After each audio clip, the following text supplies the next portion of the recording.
성부와 성자와 성령의 이름으로 말씀드립니다.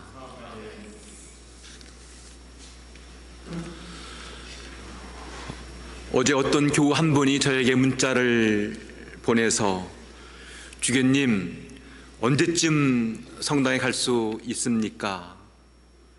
이제 이러다가는 성당 가는 길도 있겠습니다. 주교님의 얼굴도 알아볼 수 없고 또 우리 성가와 기도소도 멀리 떨어져 있어서 많이 아쉽습니다 하는 이런 문자를 보냈습니다.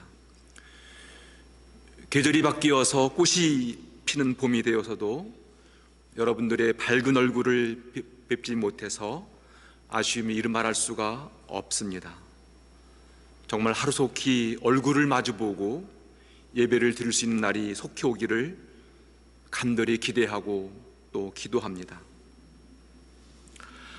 하루하루를 힘겹게 살아가는 사람에게 하루는 정말 길지만 놀랍게도 1년은 참 빠르게 지나갑니다.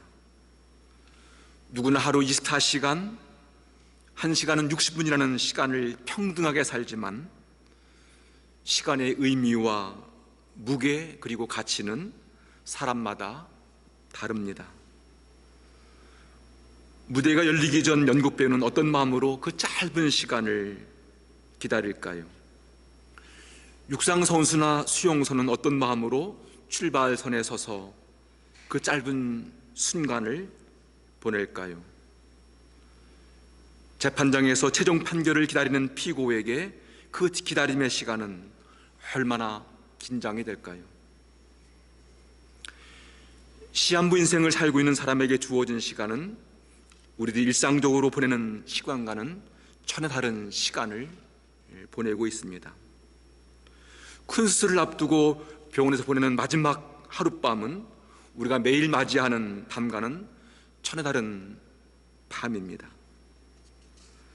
마지막 임종 시간을 지켜보는 가족들의 시간은 우리들이 잠시 휴식을 취하는 그런 여유로운 시간과는 전혀 다른 시간입니다. 우리 모두는 같은 시간을 살고 있지만 시간의 의미와 무게와 가치는 사람마다, 처지마다, 상황마다 다릅니다. 이런 시간 이해를 가지고 사순오주일 주님의 시간 속으로 들어가 보려고 합니다. 오늘 복음 전후를 살피면 분위기는 점점 고조되고 아주 긴박한 상황이라는 것을 알 수 있습니다. 오늘 복음 바로 앞부분 이야기는 예수께서 베다니에 가셔서 죽었던 라자로를 살리는 이야기였습니다. 주님께서 죽은 지 3일이 지난 라자로를 살리시자 많은 사람들이 예수를 믿게 되었습니다. 그런데 유다인들은 라자로를 죽이기로 작정합니다. 뿐만 아니라 대사제들과 바리새파 사람들은 의회를 소집하였고 대사제 가운데 한 사람이었던 가야파는 온 민족이 멸망하는 것보다 한 사람이 백성을 대신해 죽는 편이 낫다는 그런 주장으로 예수님도 죽이자는 선동을 합니다. 이처럼 주님을 향한 죽음의 그림자가 아주 빠르고 긴박하게 다가오고 있습니다. 오늘 복음 이전에 보면 예수님은 여러 번 아직 때가 이르지 않았다 이런 말씀을 자주 하십니다.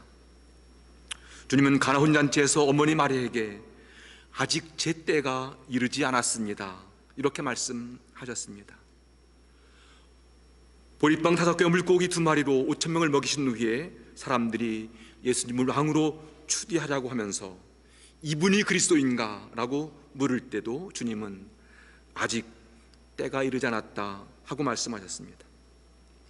그런데 오늘은 사람의 아들이 큰 영광을 받을 때가 왔다고 말씀하십니다.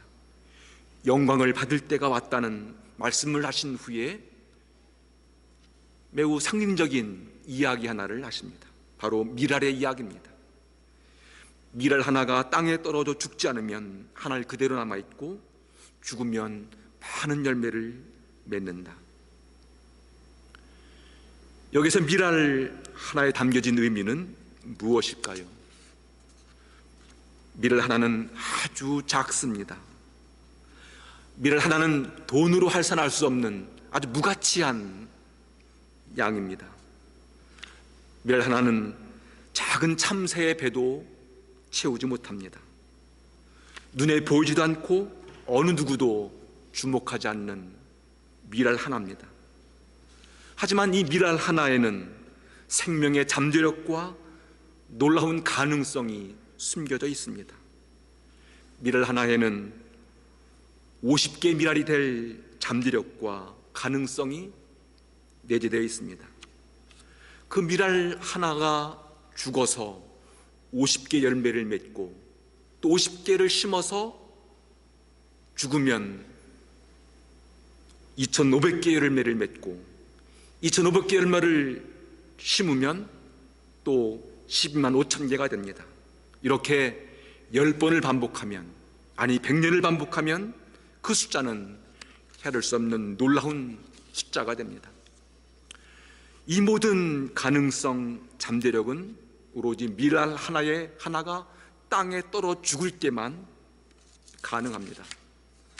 미랄이 땅에 떨어 죽으면 그 미랄에서 새로운 싹이 돋아나 열매를 맺고 그 밀밭에서 거두어진 열매를 모아 빵을 만들고 반죽해서 그 빵이 많은 사람들에게 생명 양식이 됩니다. 이렇듯 미랄 하나가 땅에 떨어 죽을 때 새로운 삶이 시작되고 놀라운 결과를 가져옵니다. 이것은 매우 단순한 이치 같지만 놀라운 신비이고 은총입니다. 주님은 이 미랄의 신비를 당신의 죽음과 연결시키십니다. 미랄 하나가 땅에 떨어져 죽으면 많은 열매를 맺듯이 당신의 죽음을 통해서 얼마나 놀라운 일들이 일어날 것인가, 그것을 암시하십니다. 주님은 수많은 생명을 살리고 구원하시기 위해서 당신이 미랄 하나처럼 땅에 떨어져 죽겠다는 겁니다. 신앙의 역사는 바로 이 미랄의 신비이고 은총의 역사입니다. 하지만 거짓 신앙이나 사이비 교주들은 고통 없는 행복을 약속합니다. 십자가 없는 부활의 영광을 보장합니다. 희생이 없는 성공, 험지 없는 성공의 길을 알고 있다고 말합니다. 하지만 이런 모든 약속이나 보장은 거짓입니다. 미랄 하나가 땅에 떨어져 죽듯이 주님께서는 십자가에 달려 죽으심으로 아버지의 영광을 드러내셨고 우리 모두에게 새로운 생명의 길을 열어주십니다. 죽음으로 더 멋진 삶을 사는 신앙의 신비, 구원의 은총으로 우리를 이끌어 가십니다. 이 말은 문자적으로 우리 목숨을 끊고 죽으라는 말이 아닙니다. 주님 말씀을 살피면 그 의미가 좀 더 분명하게 드러납니다.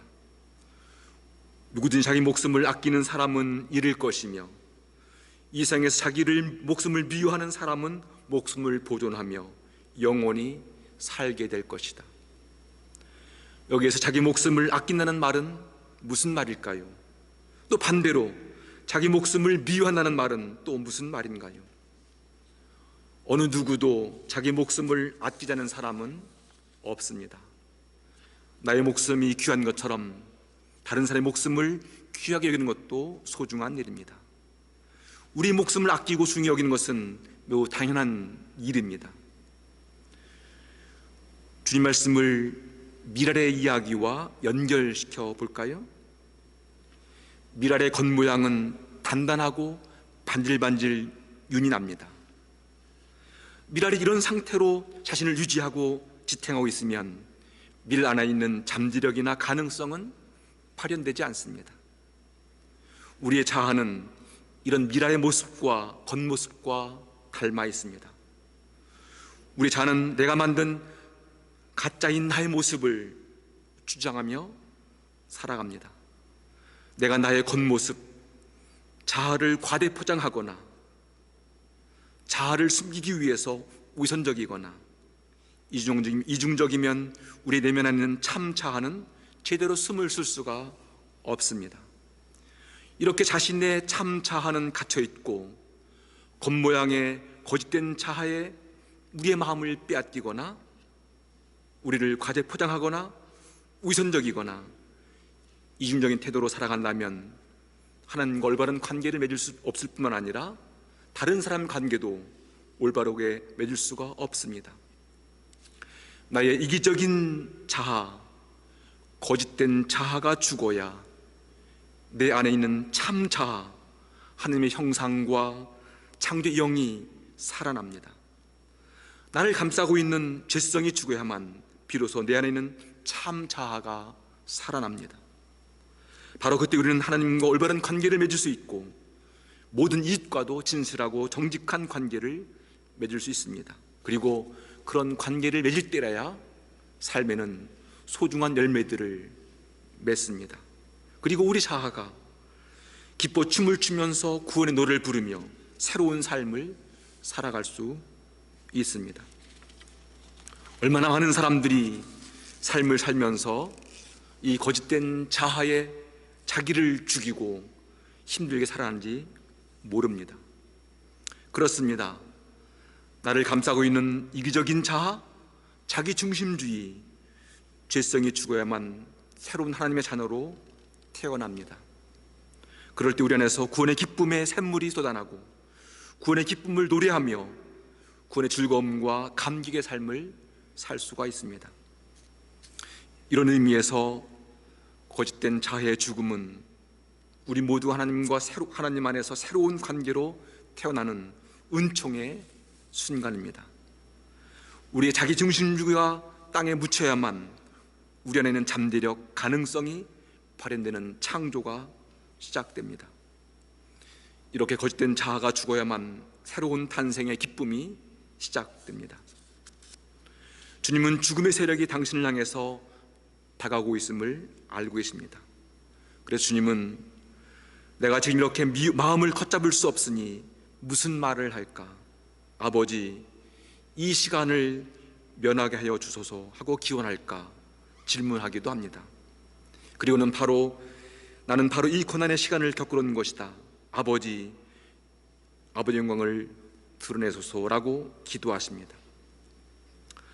앞으로 사순절기는 우리가 주님께서 가신 그 고난의 시간을 함께 보내면서 주님께서 어떻게 그 죽음의 시간을 맞이하셨는지, 어떻게 죽음의 세력과 대응하셨는지, 그리고 마침내 그 죽음을 이기시고 새로운 삶으로 가셨는지를 살피는 소중한 시간입니다. 우리 주님은 밀알이 땅에 떨어져 죽듯이 몸소 십자가 죽음의 길을 가셨고 마침내 새로운 부활의 생명으로 하나님의 영광을 드러내십니다. 그리고 우리 모두를 그 영광의 삶으로 이끌어 가시기를 원하십니다. 앞으로 남은 2주간은 이렇게 죽음에서 새로운 탄생으로, 죽음에서 영광의 모습으로 거듭나는 은총의 시간입니다. 밀알 한 알이 땅에 떨어져 죽어서 많은 열매를 맺듯이 우리도 거짓된 자아가 죽어 창조의 기쁨을 누리며 살아가는 하나님의 거룩한 자녀로 다시 태어나는 복된 이 절기가 됐으면 좋겠습니다. 제가 실제로 감자 농사를 지어봤습니다. 여러분, 농사를 지으면 그 씨감자가 땅에 떨어져 죽을 때 그 속에 아주 주렁주렁 탐스러운 감자들이 많이 맺혀있는 모습을 보게 됩니다. 우리가 죽어서 더 멋진 새로운 탄생을 거듭나는 것, 그것이 주님께서 우리에게 원하시는 삶의 모습입니다. 남은 2주 동안 이 밀알의 신비를 우리 삶 속에서 경험하고 우리 삶 속을 통해서 더 놀라운 은총으로 태어나는 그런 복된 절기가 되기를 간절히 소망합니다. 그런 삶을 소망하는 여러분 모두에게 주님의 인도하심과 축복이 함께 하시기를 간절히 소망합니다. 성부와 성자와 성령 이름으로 말씀드렸습니다. 아멘.